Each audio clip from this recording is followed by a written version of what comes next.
और उसके बाद आज प्रेस कॉन्फ्रेंस का रखने के पीछे जो कारण है, वो कारण कहीं ना कहीं आप भी जानते हैं और हम भी जानते हैं। हमको लगता है कि जब से चुनावी प्रक्रिया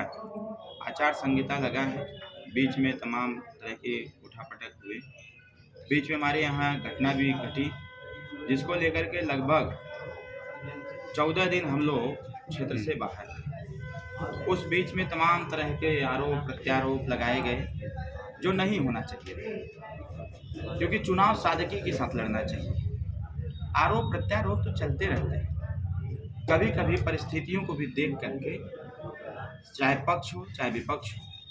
उसको संवेदना प्रकट करनी चाहिए। लेकिन उस संवेदना के समय को भी अगर अवसर में तब्दील करने की स्थिति विपक्ष के पास रहती है तो बेचारे करते हैं। हमें इस चीज़ का थोड़ा तकलीफ हुआ था, लेकिन फिर भी जनता है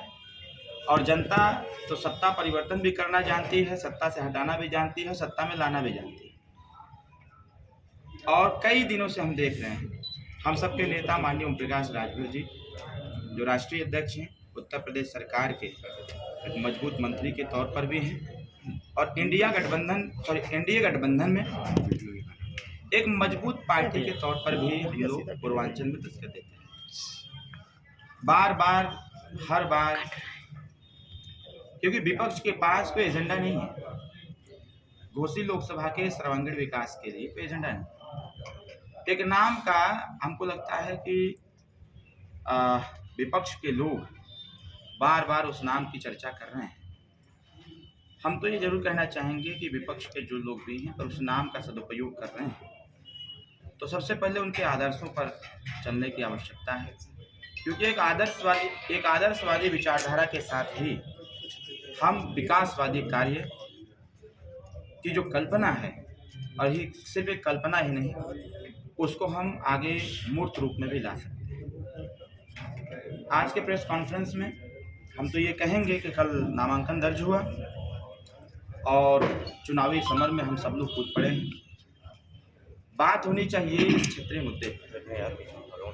जिस प्रकार से बार बार विपक्ष के द्वारा ये कहा जा रहा है, ये प्रश्न भी पूछे जा रहे हैं, ये बताने का काम करें कि आखिर उत्तर प्रदेश और देश की सरकार ने जो घोसी के लिए क्या किया, तो वो वाला तो गाना तो सेट हो जाता है, जो कोई नहीं किया वो भाजपा सरकार ने करके दिखाया है। और मैं भी पूरे क्षेत्र का भ्रमण कर रहा हूँ, कहीं न कहीं जो जनता की आवाज़ है, जो जनता की सोच है, इस बार के लोकसभा के चुनाव में जो जनता मतदान करने के लिए कटिबद्ध, तत्पर और तैयार है, वो कहीं न कहीं जातिवादी विचारधारा, जातिवादी मानसिकता से उठ करके व्यवहारवादी विचारधारा और विकासवादी विचारधारा के आधार पर मतदान करना चाहती है। उत्तर प्रदेश सरकार विगत 7 साल की सरकार, देश की सरकार 10 साल की सरकार ने मिलकर के निरंतर जहां जहां से सूचनाएं प्राप्त हो रही हैं, जनप्रतिनिधियों के द्वारा जो भी अपने लेटर हेड पर, वो चाहे हमारे निचले स्तर के जनप्रतिनिधि हो या फिर उच्च स्तर के हो, जो लोग भी सूचना सरकार को दे रहे हैं, कहीं न कहीं उस समस्या का समाधान भी हो। हमारी प्रथम प्राथमिकता है कि जैसे भी बहुत सारे मुख्य रास्ते अंडर कंस्ट्रक्शन है, निर्माणाधीन भी हैं, चल भी रहे हैं। हमारा प्रयास ये रहेगा कि विगत जो 15 से 20 सालों से जो इस घोसी लोकसभा पर ध्यान नहीं आ पा रहा है केंद्र सरकार का, हमारा प्रयास ये रहेगा कि आने वाले 5 साल में अगर जनता ने अवसर दिया तो विगत 15 सालों का जो एक प्रकार से बजट का जो हिसाब किताब है, उसको हम माननीय प्रधानमंत्री जी, माननीय गृह मंत्री जी से बातचीत करके उसको यहाँ लाने का भी काम करेंगे। दूसरी बात यह है कि मुख्य रास्ते बन जाने से गांव का विकास नहीं होता है। कहीं न कहीं मुख्य रास्ते से जो कनेक्ट हैं हमारे गांव के रास्ते, और वो गांव के रास्ते पंचायती राज विभाग, PWD और प्रधानमंत्री PMGSY के द्वारा रास्ते का कंस्ट्रक्शन होता है। तो हम प्रयास करेंगे कि जितने भी मुख्य रास्ते से कनेक्ट गांव के रास्ते हैं उसको सही किए जाएं, और उस गांव के रास्ते से जो कनेक्ट पगडंडी है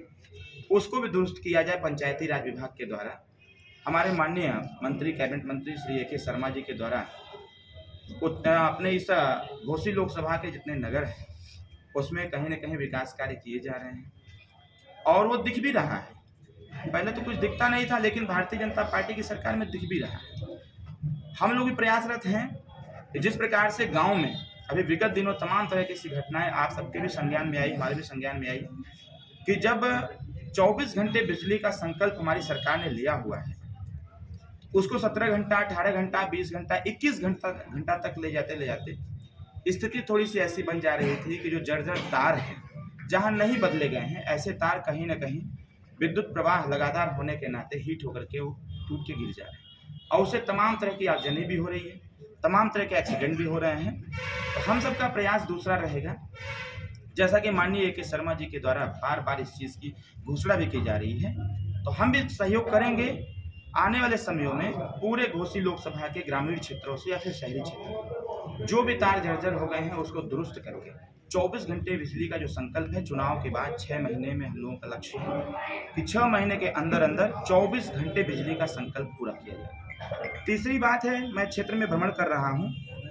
और बार बार क्षेत्र में तमाम तरह की घटनाएं घटित हो रही हैं, सूचनाएं भी मिल रही हैं कि इमरजेंसी पीरियड में जब मऊ जनपद से कोई व्यक्ति अपने पेशेंट को लेकर के बनारस या लखनऊ या गोरखपुर जा रहा है, तो जो उसके परिवार का मरीज है कहीं ना कहीं दम तोड़ दे रहा है। तो ये चीज़ें कई जगह से, कई गांवों से हमको लोगों का सुझाव भी आया कि क्यों न मऊ में एक मिनी पीजीआई या फिर पीजीआई को स्थापित किया जाए। मेरा तो लक्ष्य है कि पीजीआई को ही स्थापित किया जाए मऊ में, क्योंकि ये सिर्फ मऊ को ही नहीं देखेगा, कहीं ना कहीं मऊ से सटे हुए बलिया है, बिहार है, गाजीपुर है, देवरिया का सटा हुआ एरिया है, अपने आजमगढ़ में पीजीआई है।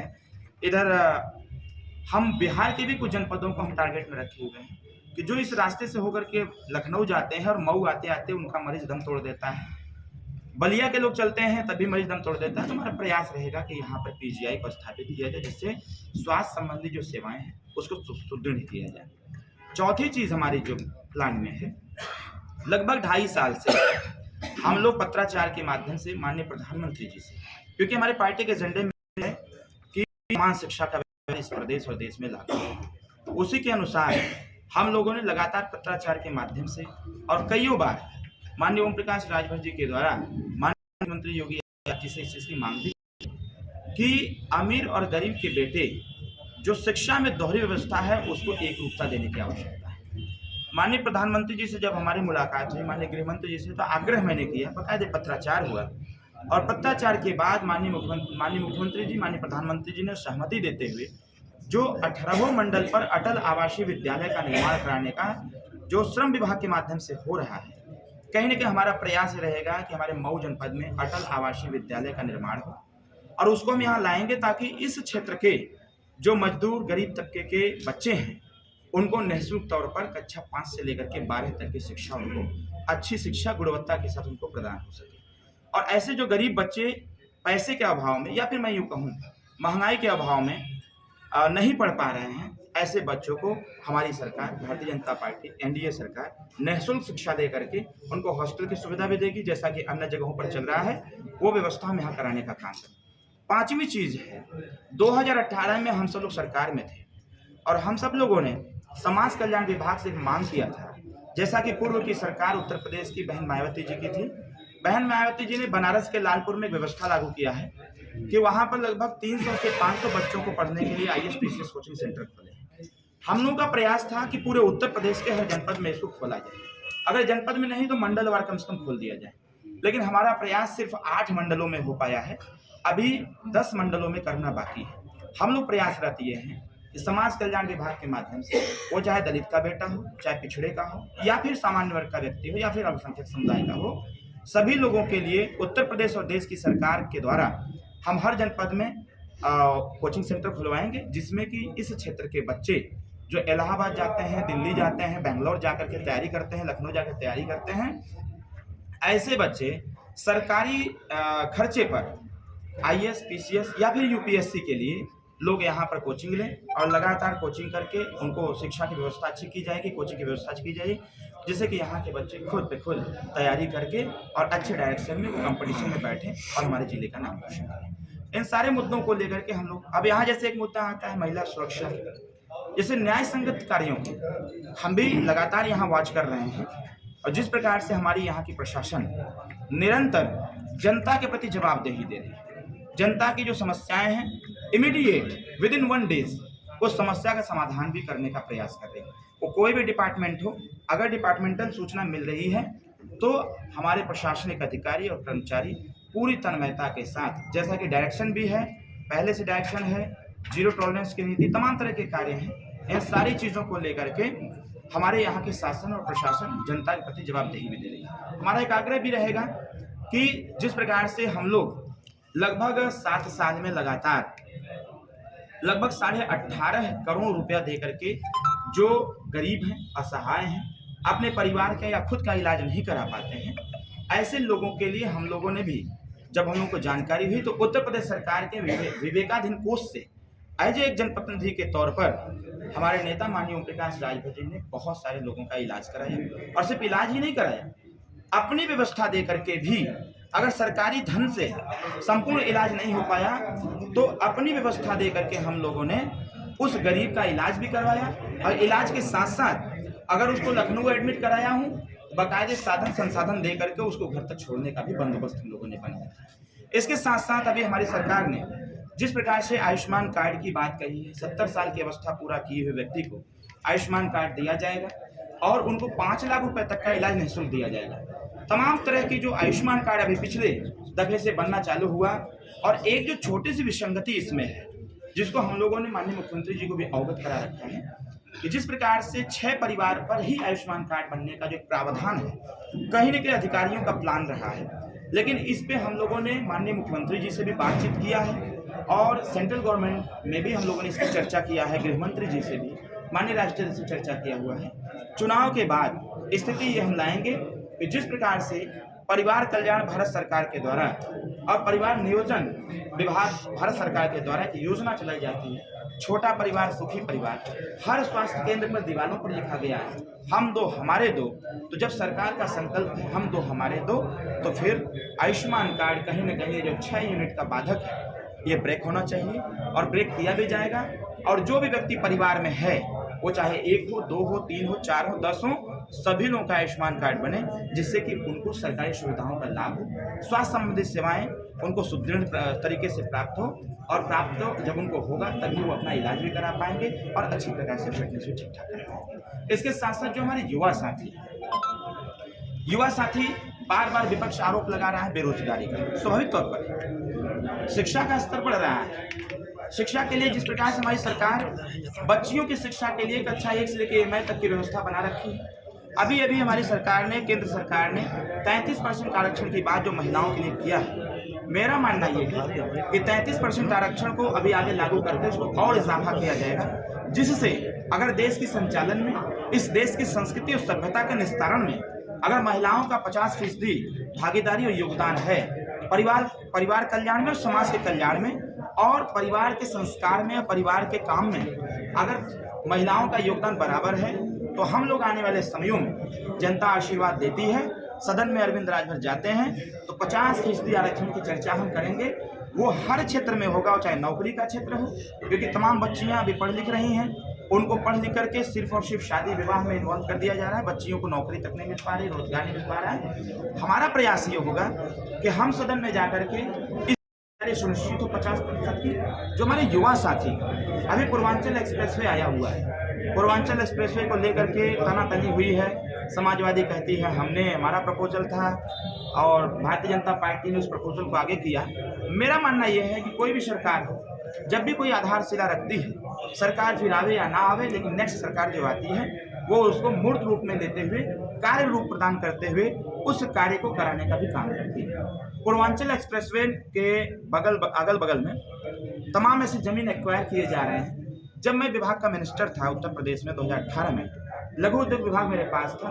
मैंने एक प्रपोजल बनाया हुआ था खास करके अपने पूर्वांचल के लिए, क्योंकि हमारे मांग में है पूर्वांचल राज्य। हम बार बार पूर्वांचल राज्य की मांग करते रहते हैं। इसके पीछे यही कारण है कि उत्तर प्रदेश पूर्वांचल के नौजवान, वो चाहे किसी भी जनपद के, वो पंजाब जाकर के, गुजरात जाकर के, महाराष्ट्र जाकर के, तमाम जगह कोलकाता जाकर के वहाँ की फैक्ट्रियाँ चला करके अपने परिवार का पालन पोषण कर सकते हैं। तो क्यों ना हमारी सरकार का ध्यान आकृष्ट हो पूर्वांचल की तरफ। देश और प्रदेश की सरकार लपट करके पूर्वांचल में छोटे छोटे कल कारखाने उद्योग धंधे खोलें और यहाँ के बच्चों को यही रोजगार दें, ताकि वो बच्चा अपने परिवार के साथ रह करके नौकरी करे, रोजगार करे और रोजगार करके अपने परिवार के साथ रहें। इससे हमारे प्रदेश की भी इकोनॉमी बढ़ेगी, इसके साथ साथ परिवार भी उसका मजबूत होगा। उसके जो छोटे छोटे बच्चे हैं, पैसा मिलेगा, उसके बच्चे पढ़ेंगे भी और आगे भी बढ़ेंगे। कहीं ना कहीं हमारी सोच सरकार की योजनाओं को पूर्वांचल में लाने के साथ साथ पूर्वांचल के युवाओं को रोजगार देने का भी है और रोजगार के साथ साथ उसकी सामाजिक, शैक्षणिक, राजनीतिक और आर्थिक दृष्टि से उसको मजबूती देने का भी मेरी प्लान में ये रखा हुआ है। इसके साथ साथ छोटे बच्चे हैं,